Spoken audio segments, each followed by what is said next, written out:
ആൾക്കാർ ഒരു കാലെടുത്ത് വെക്കുമ്പോൾ തന്നെ ഇമാര് പണി അടിക്കുന്ന ഒരു പരിപാടി. എനിക്ക് ആ വണ്ടി ഒരു സ്ഥലം പഴക്കം ഞമ്മാര് വണ്ടിയൊക്കെയായിരുന്നു, ഡോറൊക്കെ തുറന്നു കൊടുക്കുമായിരുന്നു തോന്നുന്നു. കുറേ വണ്ടി ഉള്ളപ്പോഴത്തേക്ക് ഇമാർക്ക് കുമാരനെല്ലൂരിൽ കൂടുതൽ ആളെ എടുക്കാൻ വേണ്ടിയിട്ടാണ് ഇങ്ങനെയുള്ള പരിപാടിയൊക്കെ കാണിക്കുന്നത്. നമസ്കാരം, തേർഡ് ഡേ ന്യൂസിലേക്ക് സ്വാഗതം.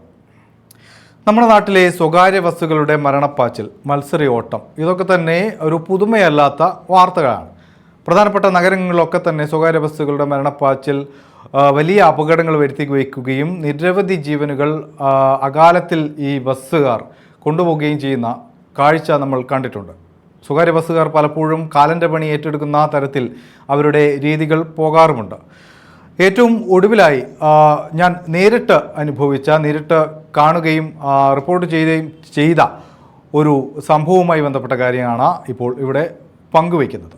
അതായത് കഴിഞ്ഞ ദിവസമാണ് കോട്ടയം സംക്രാന്തിയിൽ ഒരു വയോധിക, ശോഭനകുമാരി എന്നൊരു വയോധിക, ഒരു ജോലി സ്ഥലത്ത് നിന്നും അവർ സ്വകാര്യ ബസ്സിൽ കയറിയ ഉടൻ തന്നെ ബെല്ലടിക്കുകയും ചെയ്ത് പാവപ്പെട്ട ഒരു അമ്മ ഉടൻ തന്നെ പിടിവെട്ടുകൊണ്ട് ഡോറിലൂടെ പുറത്തേക്ക് തെറിച്ച് ടയറുകൾ ഈ അമ്മയുടെ ദേഹത്തൂടെ കയറി ഇറങ്ങി വലിയ രീതിയിൽ ഗുരുതരമായി പരിക്കേൽക്കുന്ന ഒരു സാഹചര്യം ഉണ്ടായത്.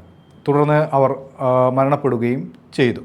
ഇത്തരത്തിൽ നിരവധി സംഭവങ്ങളാണ് ഈ മത്സരയോട്ടവുമായി ബന്ധപ്പെട്ട് കേരളത്തിൽ ഓരോ നഗരത്തിലും ഗ്രാമപ്രദേശങ്ങളിലൊക്കെ തന്നെ നടക്കുന്നത്. ഗ്രാമപ്രദേശങ്ങളിൽ പൊതുവിൽ കുറവാണ്. നഗരപ്രദേശങ്ങളിൽ എറണാകുളത്തൊക്കെ പോയി കഴിഞ്ഞാൽ നമുക്ക് സ്വകാര്യ ബസ്സുകളിൽ യാത്ര ചെയ്യാൻ തന്നെ പേടിയാവും. എറണാകുളത്തുനിന്ന് ചേർത്തല ഭാഗത്തേക്ക് ഒരു ദിവസം ഞാൻ സ്വകാര്യ ബസ്സിൽ കയറിയ ഒരു അനുഭവം ഇപ്പോഴും മറക്കാത്തൊരു അനുഭവമായി മനസ്സിലുണ്ട്. അത്തരത്തിൽ സ്വകാര്യ ബസ്സുകൾ പലപ്പോഴും സകല നിയമങ്ങളും ലംഘിച്ചുകൊണ്ട് ഓടുന്നൊരു കാഴ്ചയാണ് കാണുന്നത്. പല ബസ്സുകളിലും ബാക്ക് ഡോറും ഫ്രണ്ട് ഡോറൊക്കെ ഉണ്ടെങ്കിലും ഈ ഡോറുകൾ പലപ്പോഴും ക്ലോസ് ചെയ്യാറില്ല. പലപ്പോഴും ഈ ഡോറുകൾക്കിടയിലൂടെയാണ് പലരും റോഡിലേക്ക് തെറിച്ചു വീഴുന്നത്. ഇവരെ പൂട്ടാൻ അല്ലെങ്കിൽ ഇത്തരത്തിൽ നിയമവിരുദ്ധമായി കാര്യങ്ങൾ ചെയ്യുന്ന അല്ലെങ്കിൽ അമിത വേഗതയിൽ ഓടുന്ന മത്സരയോട്ടം സംഘടിപ്പിക്കുന്ന ആളുകൾക്കെതിരെ ഒരു നടപടിയും നമ്മുടെ മന്ത്രി KB ഗണേഷ് കുമാറോ അല്ലെങ്കിൽ MVDയോ ഗതാഗത വകുപ്പോ നടത്തുന്നില്ല എന്നതാണ് നമുക്ക് സങ്കടകരമായ കാഴ്ച. ഗണേഷ് കുമാറിനെ കുറിച്ച് നല്ല പല അഭിപ്രായങ്ങളുമുണ്ട്. അദ്ദേഹം പലപ്പോഴും കൃത്യമായ നിലപാടുകൾ സ്വീകരിക്കുന്നുണ്ട്. കഴിഞ്ഞ ദിവസം അദ്ദേഹത്തിൻ്റെ തന്നെ ഒരു വീഡിയോ വളരെ വൈറലായി ഇപ്പോഴും സോഷ്യൽ മീഡിയയിലൊക്കെ തന്നെ പോയിക്കൊണ്ടിരിക്കുന്നുണ്ട്. 4 സ്കൂൾ വിദ്യാർത്ഥികൾ ഓടിച്ചു വന്ന ഒരു ബൈക്ക് കസ്റ്റഡിയിലെടുക്കുകയും ബൈക്കിൻ്റെ ഉടമസ്ഥനെതിരെ കേസെടുക്കുകയൊക്കെ തന്നെ ചെയ്തൊരു കാര്യം. അപ്പോൾ ഈ ബസ്, അതായത് മത്സരയോട്ടം നടത്തുന്ന ബസ്സുകാർക്കെതിരെ ഇത്തരത്തിൽ ഞാൻ നേരത്തെ പറഞ്ഞ കോട്ടയത്തുണ്ടായ അപകടം, അതുമായി ബന്ധപ്പെട്ട മറ്റു വാർത്തകൾ, തുടർ വാർത്തകൾ വന്നിട്ടുണ്ട്. അതായത് മനഃപൂർവ്വമല്ലാത്ത നരഹത്യയാണ് ഇതിൽ ഏറ്റവും വലിയൊരു ശിക്ഷയായി അല്ലെങ്കിൽ കേസായി നിലനിൽക്കുന്നത്. ഇത് സത്യത്തിൽ മനഃപൂർവ്വമല്ലാത്ത നരഹത്യയാണോ? നമ്മൾ ചിന്തിക്കേണ്ടത് അങ്ങനെയാണ്. ഒരു പ്രായമുള്ളൊരു സ്ത്രീ ബസ്സിലേക്ക് കയറുന്നു, അവർക്ക് പിടിക്കാനുള്ള കമ്പി കിട്ടുന്നില്ല, പെട്ടെന്ന് തന്നെ ഡബിൾ ബെല്ലടിച്ച് ബസ് എടുക്കുന്നു.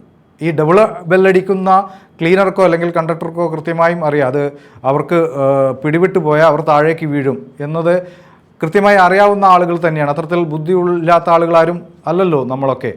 അപ്പോൾ അവിടെ മനഃപൂർവ്വമല്ലേ? ഇത് മനഃപൂർവ്വമായ നരഹത്യ നടത്തിയതിന് തന്നെ ഇതിനെതിരെ അത്തരത്തിലുള്ള കാര്യങ്ങൾ വരുമ്പോൾ കേസെടുക്കണം.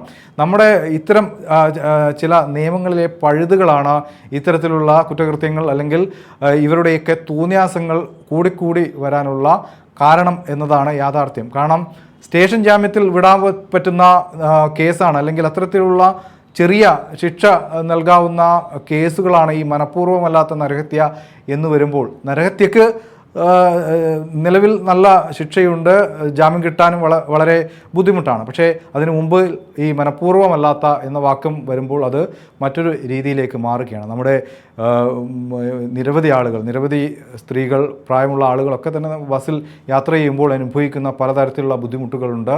ഇത് ഞാൻ നേരിട്ട് കണ്ട ഒരു അനുഭവമായതുകൊണ്ട് പങ്കുവയ്ക്കുകയാണ്.